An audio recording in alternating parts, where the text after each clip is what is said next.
નમસ્કાર વિદ્યાર્થી મિત્રો, આજે આપણે જનરલ રિએક્શન ઓફ મોનોસેકેરાઇડ વિશે જોઈશું.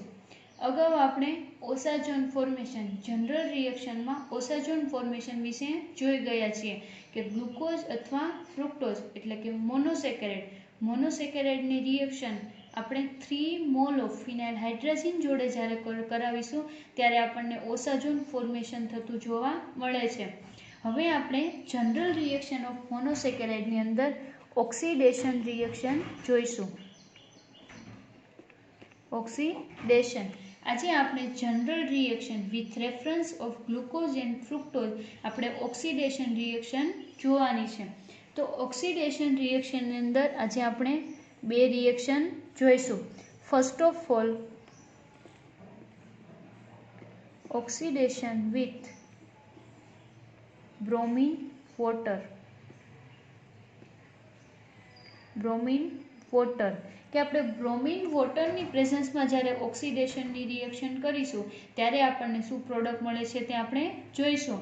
એન્ડ સેકન્ડ ઓક્સિડેશન વિથ આપણે નાઇટ્રિક એસિડ છે તે જોઈશું.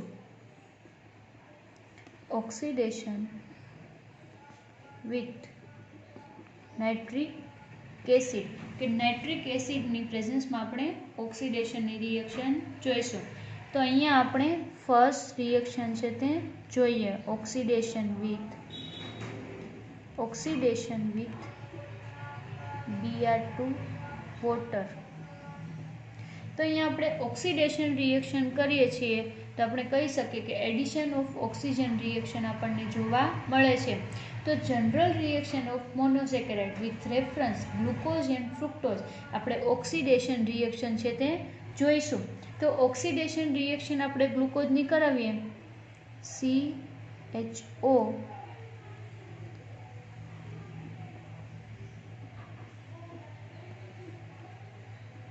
OH આ ગ્લુકોઝનું સ્ટ્રક્ચર છે. જ્યારે ગ્લુકોઝની રિએક્શન આપણે બ્રોમિન વોટર જોડે કરાવીશું Br2 water. But Br2 water છે જે એસિડિક હશે, આપણે એસિડિક એની pH છે તે આપણે 6 રાખીશું. તો જ્યારે ગ્લુકોઝની રિએક્શન બ્રોમિન વોટર જોડે કરાવવામાં આવે છે ત્યારે ગ્લુકોઝની અંદર આવેલો આલ્ડીહાઇડ ગ્રુપ એટલે કે CHO ગ્રુપ છે તે પોતે કાર્બોક્સિલિક એસિડમાં કન્વર્ટ થતું આપણને જોવા મળે છે. તો આને આપણે આલ્ડોહેક્ઝોઝ કહીએ છીએ. એટલે કે આલ્ડોહેક્ઝોઝ ગ્લુકોઝની રિએક્શન જ્યારે bromine water acidic medium 6 pH જ્યારે આપણે એની રિએક્શન કરીશું ત્યારે આલ્ડીહાઇડ ગ્રુપ છે તે કાર્બોક્સિલિક એસિડમાં કન્વર્ટ થતું આપણને જોવા મળે છે.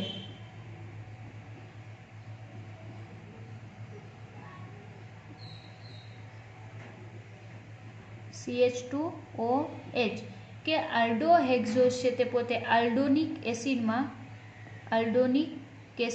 કન્વર્ટ થતું જોવા મળે છે. આને આપણે ગ્લુકોનિક એસિડ છે તે કહીશું. તો આ હતી oxidation reaction with bromine water કે જ્યારે બ્રોમિન વોટરની પ્રેઝન્સમાં ગ્લુકોઝ અથવા ફ્રુક્ટોઝની રિએક્શન. તો આપણે જોઈએ કે ગ્લુકોઝની રિએક્શન આપણે જોઈએ છીએ કે ગ્લુકોઝની રિએક્શન બ્રોમિન વોટરની પ્રેઝન્સમાં આપણે જ્યારે કરીએ છીએ ત્યારે CHO એટલે કે aldehyde group convert to carboxylic acid એટલે કે આલ્ડોહેક્ઝોઝ પોતે આલ્ડોનિક એસિડમાં કન્વર્ટ થતું આપણને જોવા મળે છે અને એને આપણે ગ્લુકોનિક એસિડ છે તે કહીશું. તો હવે આપણે જોઈએ ફ્રુક્ટોઝ વિશે. તો fructose can't react bromine water કે ફ્રુક્ટોઝ છે તે આપણને રિએક્ટ આપતું નથી. ફ્રુક્ટોઝ કાન્ટ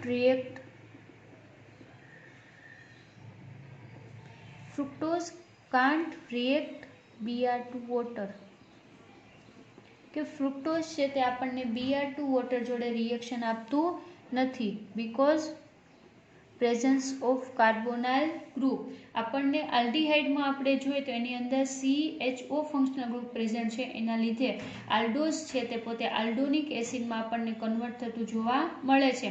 બટ આપણે ફ્રુક્ટોઝની વાત કરીએ તો ફ્રુક્ટોઝની અંદર કાર્બોનાઇલ ગ્રુપ પ્રેઝન્ટ હોવાના લીધે પોતે આપણને એસિડ ફોર્મેશન થતું જોવા મળતું નથી. તો આ હતી ફર્સ્ટ રિએક્શન કે reaction oxidation reaction with bromine water. અને હવે આપણે જોઈશું second reaction, oxidation with nitric acid. Nitric acid, જ્યારે ઓક્સિડેશન રિએક્શન આપણે ગ્લુકોઝ અથવા ફ્રુક્ટોઝની કરીએ કે નાઇટ્રિક એસિડ હારે જ્યારે આપણે રિએક્શન કરીશું ત્યારે ઓક્સિડેશન રિએક્શન આપણને આલ્ડોસ અથવા કીટોઝ ફંક્શનલ ગ્રુપ છે તેનું આપણને કાર્બોક્સિલિક એસિડમાં કન્વર્ટ થતું જોવા મળે છે. એટલે કે CHO અથવા કાર્બોનાઇલ ગ્રુપ કન્વર્ટ ટુ કાર્બોક્સિલિક એસિડમાં આપણને કન્વર્ટ થતું જોવા મળે છે. એટલે કે ઓક્સિડેશન રિએક્શન વિથ આપણે જ્યારે નાઇટ્રિક એસિડ હારે રિએક્શન કરીશું ત્યારે આપણને આલ્ડીહાઇડ અને કીટોનિક ગ્રુપ જે આપણને કાર્બોક્સિલિક એસિડમાં કન્વર્ટ થતું જોવા મળે છે તેની આપણે રિએક્શન જોઈએ. તો ગ્લુકોઝની આપણે ફર્સ્ટ રિએક્શન જોઈએ. Glucose react with HNO3.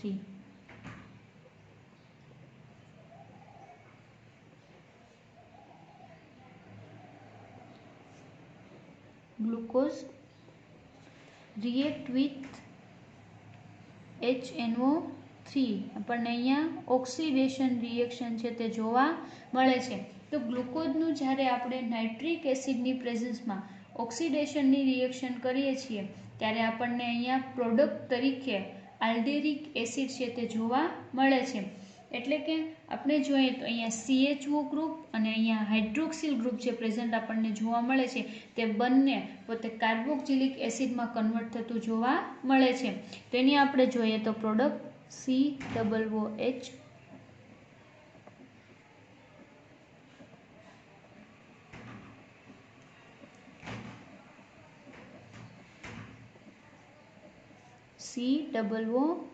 અહીંયાનું hydroxyl group અને અહીંયા આલ્ડીહાઇડ ગ્રુપ છે તે પોતે કાર્બોક્સિલિક એસિડમાં આપણને કન્વર્ટ થતું જોવા મળે છે અને આને જ આપણે આલ્ડેરિક એસિડ છે તે કહીશું.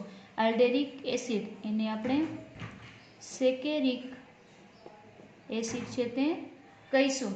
તો આપણે કહી શકીએ છીએ કે glucose oxidise with nitric acid to yield dicarboxylic acid, કે આપણે જ્યારે ગ્લુકોઝની રિએક્શન અથવા એનું ઓક્સિડેશન નાઇટ્રિક એસિડની પ્રેઝન્સમાં કરીએ છીએ ત્યારે આપણને 2 કાર્બોલાઇક એસિડ છે તે એઝ અ પ્રોડક્ટ છે તે જોવા મળે છે અને એને આપણે આલ્ડેરિક એસિડ અથવા સેકેરિક એસિડ છે તે કહી શકીએ છીએ.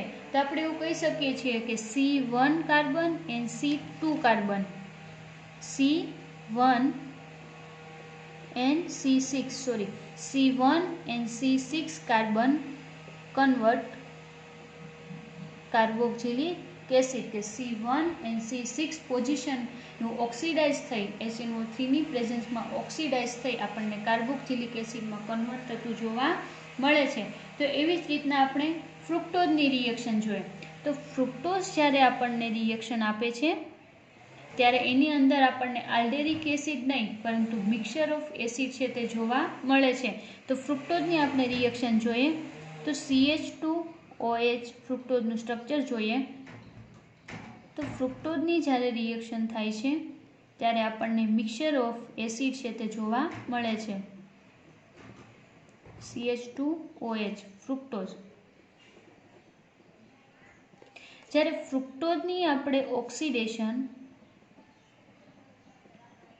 ફ્રુક્ટોઝનું ઓક્સિડેશન આપણે નાઇટ્રિક એસિડની પ્રેઝન્સમાં કરીશું ત્યારે ફ્રુક્ટોઝનું આપણને મિક્સચર ઓફ કાર્બોક્સિલિક એસિડ છે તે જોવા મળે છે. તો અહીંયા હાઇડ્રોક્સિલ ગ્રુપ અને અહીંયા કીટોનિક ગ્રુપ. તો અહીંયા CH2OH અને કાર્બોનાઇલ ગ્રુપ છે તે કાર્બોક્સિલિક એસિડમાં કન્વર્ટ થતું જોવા મળે છે. આને આપણે ગ્લાયકોલિક એસિડ છે તે કહીશું. ગ્લાયકોલિક એસિડ અને અહીંયા 4th કાર્બન છે તેનું આપણને ટાર્ટરિક એસિડમાં કન્વર્ટ થતું જોવા મળે છે. તો અહીંયા જોઈએ તો આપણે COOH, CHOH 2 mall and COOH tartaric acid છે તે આપણને જોવા મળે છે. એટલે કે મિક્સચર ઓફ એસિડ છે તે આપણને જોવા મળે છે. તો જ્યારે આપણે ઓક્સિડેશનની રિએક્શન કરીએ છીએ ગ્લુકોઝ અને ફ્રુક્ટોઝની ત્યારે એઝ અ પ્રોડક્ટ આપણને કાર્બોક્સિલિક એસિડ છે તે જોવા મળે છે. તો આ હતી ઓક્સિડેશન રિએક્શન કે તમે જ્યારે બ્રોમિન વોટર જોડે ગ્લુકોઝની રિએક્શન આપો છો ત્યારે આલ્ડીહાઇડ ફંક્શનલ ગ્રુપ છે તે કાર્બોક્સિલિક એસિડમાં આપણને કન્વર્ટ થતું જોવા મળે છે. એન્ડ ઓલ્સો એવી જ રીતના ફ્રુક્ટોઝ છે તે પોતે આપણને બ્રોમિન વોટર જોડે રિએક્શન આપતું નથી because of carbonyl functional group present હોવાથી. હવે ઓક્સિડેશન વિથ નાઇટ્રિક એસિડ, તો નાઇટ્રિક એસિડની હાજરીમાં જ્યારે ઓક્સિડેશનની રિએક્શન કરીએ છીએ ત્યારે 1 વોટર મોલેક્યુલ રિમૂવ થશે અને ગ્લુકોઝ છે એનું ડાયકાર્બોલિક એસિડમાં કન્વર્ટ થતું જોવા મળે છે. એવી જ રીતના ફ્રુક્ટોઝની જ્યારે ઓક્સિડેશનની રિએક્શન કરીએ છીએ ત્યારે તેનું મિક્સચર ઓફ એસિડ આપણને જોવા મળે છે. Mixture of acid. તો આ હતી oxidation reaction. General reaction of મોનોસેકેરાઇડની અંદર આપણે 2 ઓક્સિડેશન રિએક્શન વિશે વાત કરી. Oxidation reaction with bromine water and oxidation react with nitric acid. હવેના આવતા નેક્સ્ટ લેક્ચરમાં આપણે ઓક્સિડેશન રિએક્શનમાં oxidation with periodic acid and oxidation with Benedict reagent, Fehling solution and Tollens reaction વિશે આપણે વાત કરીશું.